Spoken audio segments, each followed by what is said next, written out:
Hi. ETC ഡിഡക്ഷനിൽ housing ലോണിലേക്ക് കൊടുക്കുന്ന principal amount റീപേയ്മെൻറ്റ്സ് എടുക്കാൻ പറ്റുമല്ലോ. അത് ശരിക്കും പറഞ്ഞു കഴിഞ്ഞാൽ ആക്ച്വൽ റീപേയ്മെൻറ്റ് നടന്നാൽ മാത്രമേ എടുക്കാൻ പാടുള്ളൂ.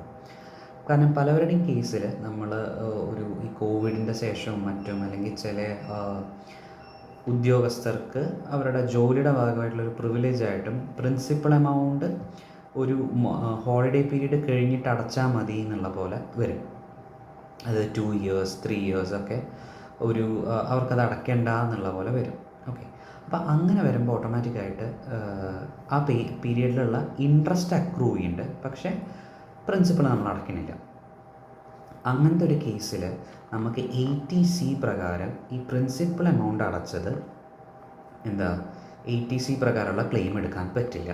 ആക്ച്വൽ പേയ്മെൻറ്റ് നടക്കുന്നുണ്ടെങ്കിൽ മാത്രമേ ATC ഡിഡക്ഷൻ നമ്മൾ ക്ലെയിം ചെയ്യാൻ പാടുള്ളൂ. ഓക്കെ, ഇതെല്ലാവർക്കും മനസ്സിലായി എന്ന് കരുതണു. അപ്പോൾ തെറ്റായിട്ടുള്ളത് ചെയ്യാതിരിക്കുക. ഇപ്പോൾ വളരെ സ്ക്രൂട്ടിനി നടക്കുന്നുണ്ട്, അധികം സ്ക്രൂട്ടിനി നടക്കുന്നുണ്ട്. നിങ്ങളുടെ ലോണിൻ്റെ ഡോക്യുമെൻ്റ് നമ്പർ, അതുപോലെ നിങ്ങളിതിൻ്റെ ഇൻട്രസ്റ്റ് ക്ലെയിം ചെയ്യേണ്ടത് വെച്ചാൽ എപ്പോഴാണ് ലോൺ സാങ്ഷൻ ആയത്, കൊല്ലാവസാനമുള്ള ഔട്ട്സ്റ്റാൻഡിങ് എമൗണ്ട് എത്രയാണ്, ഇതൊക്കെ ചോദിക്കുന്നുണ്ട്. അപ്പോൾ ഓൾഡ് സ്കീം ആകുമ്പോഴാണ് ഇതിപ്പോൾ വരിക. അപ്പോൾ ഈ പറഞ്ഞ പോലെ ശ്രദ്ധിച്ച് നോക്കി സത്യസന്ധമായിട്ട് ITR ഫയൽ ചെയ്താൽ നാളെ മറ്റന്നാൾ ലിറ്റിഗേഷൻസും അതിൻ്റെ പിന്നാലെയുള്ള തലവേദനകളും ഒഴിവായി കിട്ടും.